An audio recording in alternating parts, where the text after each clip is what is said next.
Tsukushi Makino merekam suaranya sendiri sambil berkata, "Aku mencintai Rui Hanazawa."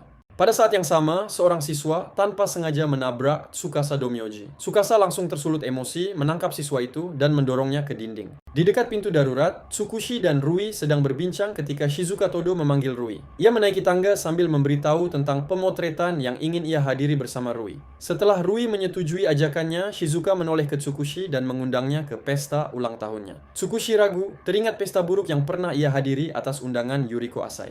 Namun Shizuka meyakinkannya bahwa pesta tersebut akan santai dan tidak akan mengundang teman-teman sekelas Tsukushi. Saat berjalan di lorong sekolah, Tsukushi memikirkan betapa mengagumkannya Shizuka. Lamunannya terhenti oleh suara kacamata yang diremukkan. Melihat banyak siswa berlari ke arah yang sama, Tsukushi ikut berlari, khawatir Kazuya Aoike menjadi korban perundungan. Ia mendapati Kazuya aman, namun Tsukasa sedang melampiaskan amarahnya pada siswa lain. Sojiro Nishikado dan Akira Mimasaka mencoba menghentikannya, tetapi gagal. Tsukasa bahkan hampir melempar kursi sebelum seorang guru datang menghentikannya. Kursi itu akhirnya dilempar ke arah jendela, membuat kaca pecah berhamburan. Tsukasa lalu pergi tanpa sepatah kata pun.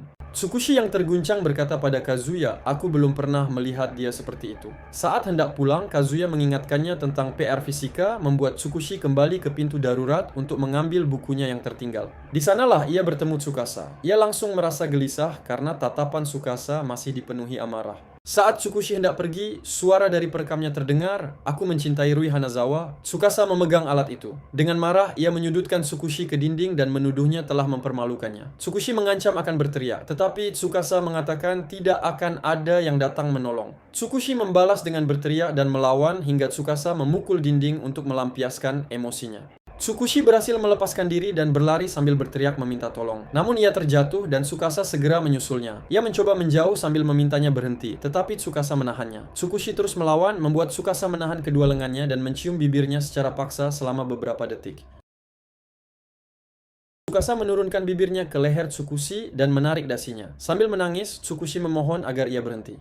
Mendadak Tsukasa tersadar akan apa yang telah ia lakukan. Ia segera melepaskannya dan berkata dengan suara lebih pelan bahwa ia tidak akan melakukan apapun, lalu memintanya untuk berhenti menangis. Tsukushi tetap terisak, tubuhnya gemetar karena ketakutan. Malam itu, Tsukushi pulang ke rumah dalam keadaan berantakan, mengejutkan keluarganya. Ia berbohong dengan mengatakan bahwa ia terjatuh.